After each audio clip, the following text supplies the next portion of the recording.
Hello students, welcome to law excellence IAS academy. ఇవాళ మనం October 7వ తేదీకి సంబంధించి హిందూ న్యూస్ పేపర్లో ఉన్న ఇంపార్టెంట్ ఆర్టికల్స్ చూద్దాం. మన ఫస్ట్ ఆర్టికల్ చూడండి. మాల్దీవియన్ ప్రెసిడెంట్ అయినటువంటి మహమ్మద్ మొయిజు ఈయన మన భారతదేశ పర్యటనకి రావటం జరిగింది. సో దీన్ని మనం ఇంటర్నేషనల్ రిలేషన్స్ కింద చదువుకుంటాం. సో ఇక్కడ ఒక దేశ ప్రెసిడెంట్ మన దేశానికి విజిట్ చేశారు. మరి ఈ నేపథ్యంలో ఆ దేశం మనకెంత ఇంపార్టెంట్, అలాగే మనం ఆ దేశానికి ఎంత ఇంపార్టెంట్ అన్నటువంటిది మనం తెలుసుకోవాలి. సో ఫస్ట్ ఆఫ్ ఆల్ మనకేం తెలియాలి అంటే, మాల్దీవియన్ ప్రెసిడెంట్గా మహమ్మద్ మొయిజు వచ్చినప్పటి నుంచి కూడా మన రెండు దేశాల బంధాలు అన్నటువంటివి కొంచెం చతికిల పడుతూ ఉన్నాయి. ఇదొకటి మనకి తెలియాలి.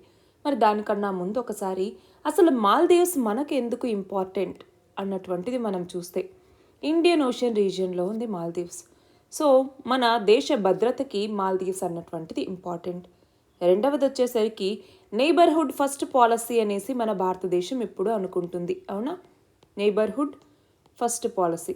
సో ఈ నైబర్హుడ్ ఫస్ట్ పాలసీలో భాగంగా మన చుట్టుపక్కల ఉన్నటువంటి దేశాలే మనకు అత్యంత ప్రాధాన్యత కలిగినటువంటి దేశాలు. సో ఆ దేశాలతో మనకు సంబంధాలు బాగుండాలి. నెక్స్ట్ వచ్చేసరికి బుద్ధిజం అన్నటువంటిది మాల్దీవ్స్లో కూడా ఉంది. మరి అక్కడ మహయానా బుద్ధిజం, అలాగే దానికన్నా ఎక్కువగా వజ్రాయన బుద్ధిజంని ఫాలో అవుతూ ఉంటారు. అంటే కల్చరల్గా రెండు దేశాల మధ్య లింక్స్ అన్నటువంటివి ఉన్నాయి. రీజనల్ స్టెబిలిటీని ఎన్ష్యూర్ చేయడానికి మనకి నైబర్హుడ్ ఫస్ట్ పాలసీ వీటి పరంగా ఇంపార్టెంట్.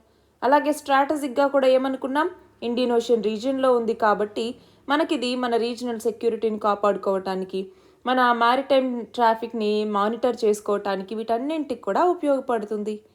మరి మాల్దీవ్స్కి ఇండియా ఎందుకు ఇంపార్టెంట్ అంటే, ఒకటి, మనము మాల్దీవ్స్కి ఇబ్బందుల్లో ఉన్నప్పుడు, ఫర్ ఎగ్జాంపుల్ ఏమన్నా సైక్లోన్స్ కానివ్వండి, ఇంకేదైనా వచ్చినప్పుడు కానివ్వండి, ఆ టైంలో మనం దీనికి కావాల్సినటువంటి ఎయిడ్ని అందిస్తాం.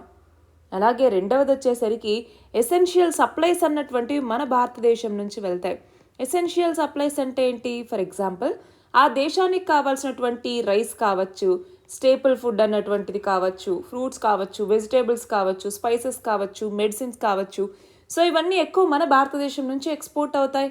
అంతేకాదు మన హైయర్ ఎడ్యుకేషన్ ఇన్స్టిట్యూషన్స్లో మాల్దీవియన్ పీపుల్కి కూడా మనము సీట్స్ కల్పిస్తూ ఉన్నాం. అదొకటి ఇంపార్టెంట్. అట్లానే ఇందాక అనుకున్నట్టుగా ఏ డిజాస్టర్స్ వచ్చినా వీళ్ళకి అసిస్టెన్స్ని అందిస్తూనే వస్తూ ఉన్నామన్నమాట. అంతేకాదు ఎప్పుడైనా ఇబ్బందుల్లో ఉంది ఈ దేశం అన్నప్పుడు దానికి ఫ్రీగా గ్రాంట్స్ ఇలాంటివి ఇస్తూ ఉన్నాము. అంతేకాదు మనము ఇప్పుడు ఆ దేశంతో కలిసి జాయింట్ ఎక్సర్సైజ్ అన్నటువంటివి చేపడతాము. డిఫెన్స్కి సంబంధించి జాయింట్ ఎక్సర్సైజెస్ అనేవి చేపడతాం. ఫర్ ఎగ్జాంపుల్ ఏకువేరన్ అన్నటువంటిది ఆ దేశంతో జరిగేటటువంటి ఎక్సర్సైజ్. అట్లానే దోస్తీ అన్నటువంటిది, ఇంకా ఏక్తా అన్నటువంటి ఇవన్నీ ఎక్సర్సైజెస్ ఆ దేశంతో జరుపుకుంటూ ఉన్నాం. అంతేకాదు మాల్దీవ్స్ అన్నటువంటిది ఎక్కువ టూరిజం మీద ఆధారపడుతుంది. మరి ఆ టూరిజంకి మేజర్ రోల్ ప్లే చేసేది మన భారతదేశం. మన భారతదేశం నుంచి చాలామంది మాల్దీవ్స్కి విజిటింగ్ పర్పస్కి వెళ్ళి వస్తూ ఉంటారు. సో ఆ దేశ టూరిజం అభివృద్ధి చెందాలన్నా కూడా మన భారతదేశం ఇంపార్టెంట్. కానీ ఇక్కడ ఏమైంది అంటే, కొత్తగా మహమ్మద్ మొయిజు ప్రెసిడెన్షియల్ ప్లేస్లోకి వచ్చేసరికి ఈయన ప్రో చైనీస్ అనేసి ఎప్పుడు ఆయనకు ఒక పేరుండేది. అయితే వచ్చి రాగానే ఏమన్నారు, ఆ దేశంలో ఉన్నటువంటి మన భారత బలగాల్ని వెనక్కి వెళ్ళిపోండి అన్నట్టుగా చెప్పటం జరిగింది. మా దేశంలో వద్దు, మీరు మీ దేశానికి వెళ్ళిపోండి అన్నట్టుగా వాళ్ళని పంపించేశారు. అది మాత్రమే కాకుండా హైడ్రోగ్రాఫిక్ సర్వే ఒప్పందం అనేసి మన రెండు దేశాల మధ్య ఉండేదన్నమాట. ఈ హైడ్రోగ్రాఫిక్ సర్వే ఒప్పందం ద్వారా ఓషన్కి సంబంధించి మరి ఇంకొంత డెప్త్గా రీసెర్చ్ చేపట్టడానికి ఇది ఉపయోగపడేది. కానీ ఆ హైడ్రోగ్రాఫిక్ సర్వే ఒప్పందాన్ని కూడా మాల్దీవ్స్ ప్రభుత్వం అన్నటువంటిది రద్దు చేసింది. అలానే టూరిజంకి సంబంధించి కూడా మన భారతదేశ ప్రధాని లక్షద్వీప్కి వెళ్ళినప్పుడు ఈ మాల్దీవ్స్కి సంబంధించినటువంటి మినిస్టర్స్ మోదీని కొన్ని మాటలు అనటం, అది పెద్ద విషయం అవ్వటం, ఇవన్నీ మనకి తెలుసు. సో ఇంకొకటి ఏంటి, చైనా యొక్క ఇన్ఫ్లుయెన్స్ అనేది మాల్దీవ్స్లో పెరగటం, ఇవన్నీ మనకి ఇబ్బందులే కదా. మరి ఆ నేపథ్యంలో మళ్ళీ ఇప్పుడు మాల్దీవ్స్ కొంత భారతదేశం వైపు మాట్లాడడం మొదలుపెట్టింది. ఫర్ ఎగ్జాంపుల్ మనకి డెట్ రీపేమెంట్ చేయాల్సి వచ్చినప్పుడు దానికి సంబంధించి ఇంకొంచెం ఎక్స్టెన్షన్ అన్నటువంటిది అడగటం, ఎకనామిక్ క్రైసిస్ నుంచి బయటికి రావటం కోసం ఇండియా యొక్క సపోర్ట్ అడగటం, ఇవన్నీ జరుగుతున్నాయన్నమాట. నెక్స్ట్ ఆర్టికల్ చూడండి, రామన్ మెగ్సాసే అవార్డు గ్రహీత అలాగే క్లైమేట్ యాక్టివిస్ట్ అయినటువంటి సోనం వాంగ్చుక్ ఈయన హంగర్ స్ట్రైక్కి దిగటం జరిగింది. మరి దీన్ని ఒకవైపు మనం పాలిటీలో చదువుకుంటాము, ఇంకొక వైపు స్టేట్ పిఎస్ ఆ ఎగ్జామ్స్కిను కరెంట్ అఫైర్స్ కింద చదువుకుంటాం. సో ఏమవుతుంది అంటే దాదాపు 100 మందికి పైగా వాలంటీర్స్తో ఈయన కలిసి ఢిల్లీకి ఢిల్లీ చలో పాదయాత్ర అన్నటువంటిది స్టార్ట్ చేశారనమాట. దాని తర్వాత ఏం చేశారు, అసలు దీన్ని ఆర్గనైజ్ చేసింది ఎవరు అంటే లేహ్ అపెక్స్ బాడీ అన్నటువంటిది. లేహ్ అపెక్స్ బాడీ అన్నటువంటిది దీన్ని ఆర్గనైజ్ చేసింది. మరి ఇది మాత్రమే కాదు, కార్గిల్ డెమోక్రటిక్ అలయన్స్ అన్నటువంటిది రెండు కూడా కలిసి ఈ పాదయాత్రను ఆర్గనైజ్ చేశాయి. అయితే వీళ్ళని దారి మధ్యలోనే అడ్డుకొని వీళ్ళని హౌస్ అరెస్ట్ చేయటం జరిగింది ఒక ప్లేస్లో. దాని తర్వాత వాళ్ళని బయటికి వదిలిపెట్టిన తర్వాత లదాఖ్ భవన్ దగ్గర వీళ్ళు హంగర్ స్ట్రైక్ స్టార్ట్ చేశారనమాట. సో దేనికోసం స్టార్ట్ చేశారు వీళ్ళు అంటే వీళ్ళకి 4 పాయింట్ అజెండా అన్నటువంటిది ఉందన్నమాట. 4 పాయింట్ అజెండా ఏంటి వీళ్ళ 4 పాయింట్ అజెండా అన్నటువంటిది? ఒకటి వచ్చేసరికి లదాఖ్కి స్టేట్హుడ్ అన్నటువంటిది ఇవ్వాలి, అంటే రాష్ట్ర హోదా అన్నటువంటిది ఇవ్వాలి. రెండవది వచ్చేసరికి అక్కడ వాళ్ళ యొక్క లోకల్ రైట్స్ని ప్రొటెక్ట్ చేయటం కోసం 6th షెడ్యూల్ కింద లదాఖ్ని చేర్చాలి. మూడవది అక్కడ పీపుల్ యొక్క డెవలప్మెంట్ కోసం, రిక్రూట్మెంట్ ప్రాసెస్ కోసం ఒక డెడికేటెడ్ పబ్లిక్ సర్వీస్ కమిషన్ అన్నటువంటిది లదాఖ్కి ఉండాలి. ఇది మాత్రమే కాదు, నాలుగవది వచ్చేసరికి లేహ్ మరియు కార్గిల్ డిస్ట్రిక్ట్స్ ఏవైతే ఉన్నాయో, లేహ్ మరియు కార్గిల్ వీటికి లోక్సభ సీట్స్ అన్నటువంటివి ఇవ్వాలి అన్నట్టుగా ఈ 4 పాయింట్ అజెండాతో ఈ ఢిల్లీ చలో పాదయాత్రని స్టార్ట్ చేశారనమాట. మరి ఇక్కడ గమనించాలి, ఆర్టికల్ 370 అబ్రగేషన్ అన్నటువంటిది చేసిన తర్వాత ఎప్పుడు 2019లో అప్పుడు లదాఖ్ అన్నటువంటిది ఒక యూనియన్ టెరిటరీగా మారింది. సో యూనియన్ హోమ్ మినిస్ట్రీ యొక్క డైరెక్ట్ అడ్మినిస్ట్రేషన్లో ఉంది. మరి ఈ నేపథ్యంలో స్టేట్హుడ్ కావాలి అంటున్నారు. ఇది జస్ట్ పార్లమెంట్ అనుకుంటే సరిపోతుంది. 6th షెడ్యూల్ అంటున్నాం. ఏంటి 6th షెడ్యూల్? 6th షెడ్యూల్ కింద ఏదైనా ఒక ప్రాంతాన్ని చేర్చాలి అంటే దానికి రిలేటెడ్ ఆర్టికల్ ఏంటి? ఆర్టికల్ 244 అన్నటువంటిది. సో ఈ 244 ప్రకారమే మనకి అటోనామస్ అడ్మినిస్ట్రేటివ్ డివిజన్స్ అలాగే అటోనామస్ డిస్ట్రిక్ట్ కౌన్సిల్స్ వీటి యొక్క ఏర్పాటు అన్నటువంటి జరుగుతుంది. అంతేకాదు వీళ్ళకి జ్యుడిషియల్, అడ్మినిస్ట్రేటివ్ అలాగే లెజిస్లేటివ్ అటానమీ అన్నటువంటిది కూడా వీటికి ఇస్తారనమాట. సో ఇప్పుడు ఈ యొక్క 6th షెడ్యూల్ ఏరియాస్ అనేసి ఏమేమి ఉన్నాయి? 6th షెడ్యూల్ ఏరియా కింద ఎన్ని రాష్ట్రాలు ఉన్నాయంటే 4 రాష్ట్రాలు ఉన్నాయి. ఏంటి ఆ 4 రాష్ట్రాలు?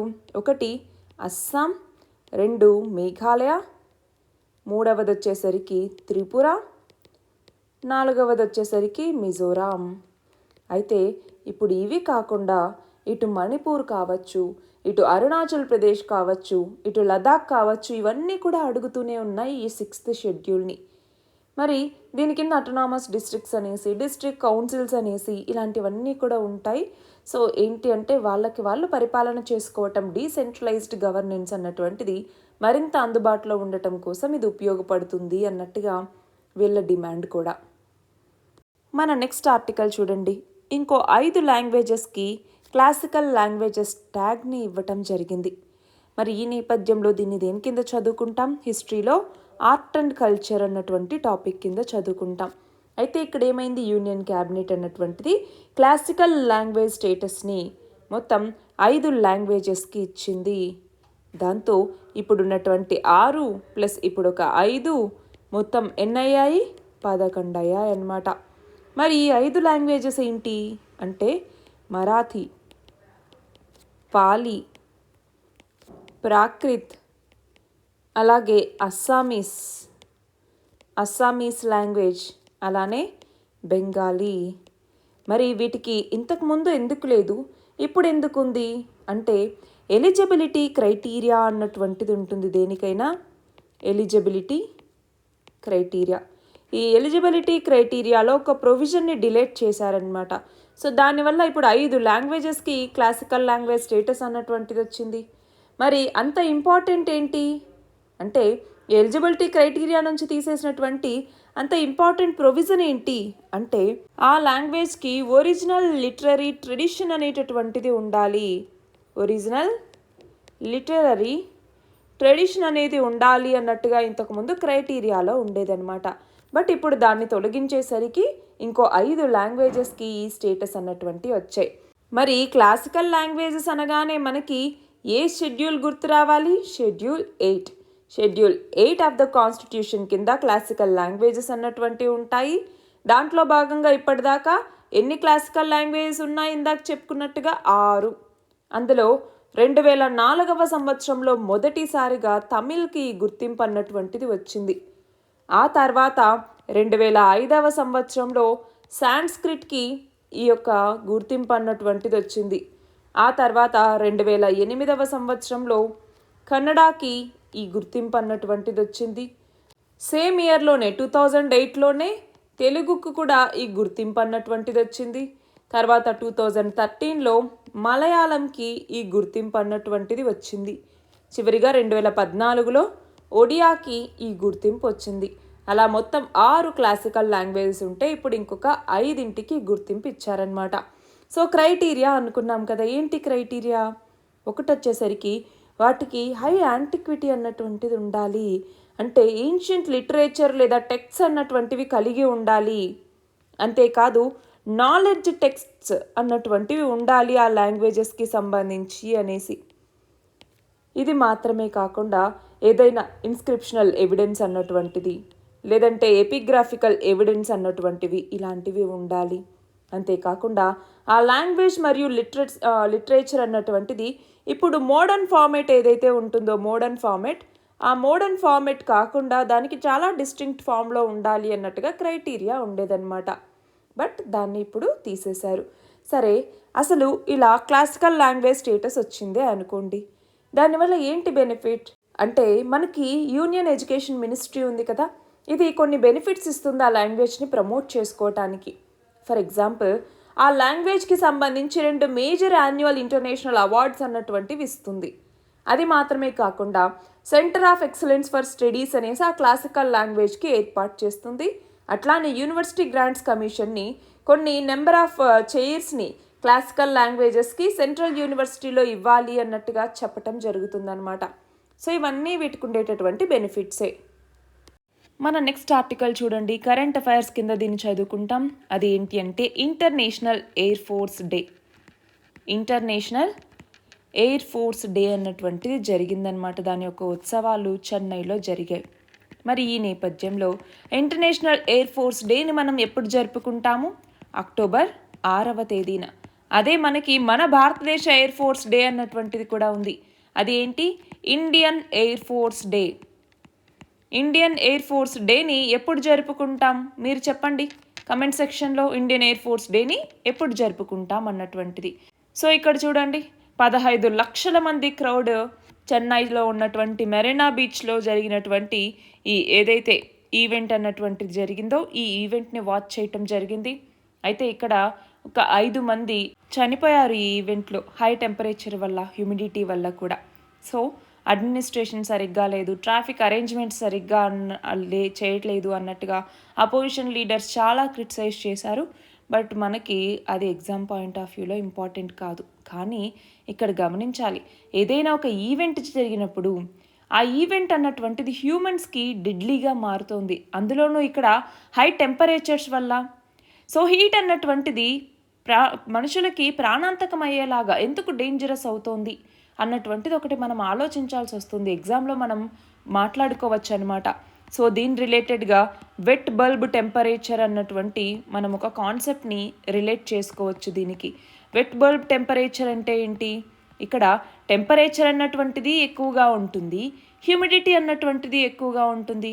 సో హై మాయిశ్చర్ కంటెంట్ అట్మాస్ఫియర్లో ఉన్నప్పుడు దాంతో మనకి స్వెట్ చేయటము చాలా డిఫికల్ట్. అంటే ఎవాపరేట్ చేయకపోతే ఏమవుతుంది? బాడీస్ కూల్ డౌన్ అవ్వవు. దానివల్ల బాడీ యొక్క ఇంటర్నల్ టెంపరేచర్ అన్నటువంటిది చాలా రైజ్ అవుతుంది. అది ఇంకా ఫేటల్గా మారేటటువంటి అవకాశం అన్నటువంటిది ఉంటుందన్నమాట. మన నెక్స్ట్ ఆర్టికల్ చూడండి, ఎయిర్ ఫోర్స్ 12 ఎర్లీ వార్నింగ్ ఎయిర్ క్రాఫ్ట్స్ని ప్రొక్యూర్ చేసుకోవాలి అనుకుంటోంది. సో దీన్ని మనం డిఫెన్స్ కింద చదువుకుంటాము. అలానే కరెంట్ అఫైర్స్ కింద చదువుకుంటాం. సో ఇండియన్ ఎయిర్ ఫోర్స్ ఏం చేస్తుంది, ఎర్లీ వార్నింగ్ అండ్ కంట్రోల్ ఎయిర్ క్రాఫ్ట్స్ని ప్రొక్యూర్ చేయబోతోంది. సో ఇది ఏంటంటే మన యొక్క ఎయిర్ ఫోర్స్ యొక్క సామర్థ్యాన్ని మరింత పెంచడానికి ఉపయోగపడుతుందన్నమాట. సో ఇక్కడ ఏం చేస్తున్నారు, అలాంటి 12 ఎర్లీ వార్నింగ్ ఎయిర్ క్రాఫ్ట్స్ని 2 డిఫరెంట్ ప్రోగ్రామ్స్ కింద తీసుకురాబోతున్నారు. 2 డిఫరెంట్ ప్రోగ్రామ్స్ కింద. ఏంటి ఆ 2 డిఫరెంట్ ప్రోగ్రామ్స్ అన్నటువంటివి చూడండి. ఒకటవది వచ్చేసరికి ఇందాక అన్నట్టుగా airborne early warning and control సిస్టమ్స్కి సంబంధించి మొత్తం 6 ప్రొక్యూర్ చేసుకోబోతున్నారు. ఈ 6 కూడా ఏంటి అంటే ఎంబ్రాయర్ ఎయిర్ క్రాఫ్ట్స్లో ఉంచుతారనమాట. Embraer aircrafts. So already ఇక్కడ ఏంటి అంటే మనము ఇక్కడ 3 నేత్రా EW&C సిస్టమ్స్ని ఈ ఎంబ్రాయర్ ఎయిర్ క్రాఫ్ట్స్లో ఉంచాము. ఈ నేత్రా AEW&C అన్నటువంటిది కూడా ఏంటంటే మనకు ఎర్లీ వార్నింగ్కి ఇస్తుందన్నమాట. అదొకటి.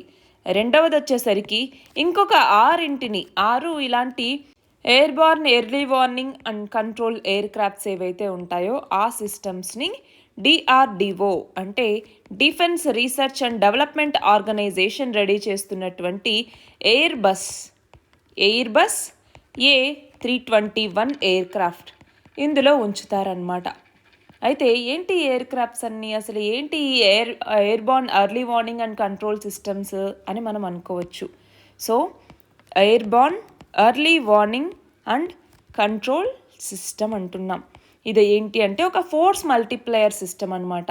సో ఇది అడ్వాన్స్డ్ రేడార్స్ని ఉపయోగించి ఏదైనా ఎనిమీ ఎయిర్ క్రాఫ్ట్స్ ఏవైనా లేదంటే ఎనిమీ డ్రోన్స్ ఏవైనా వస్తే వాటిని డిటెక్ట్ చేయడానికి, వాటిని ట్రాక్ చేయడానికి, అది కూడా చాలా లాంగ్ డిస్టెన్స్ నుంచి ట్రాక్ చేయడానికి ఉపయోగపడతాయి.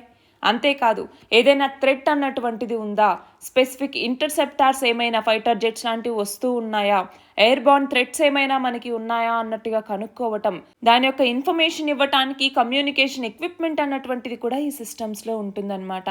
సో ఇవి మన ఎయిర్ స్పేస్ సెక్యూరిటీని కాపాడుకోవటానికి, ఎస్పెషల్లీ ఈ చైనా పాకిస్తాన్ బార్డర్స్లో మన సెక్యూరిటీని కాపాడుకోవటానికి ఇవి మనకి చాలా ఉపయోగపడతాయి. అయితే ప్రస్తుతం మన దగ్గర ఇలాంటి సిస్టమ్స్ 2 ఉన్నాయన్నమాట.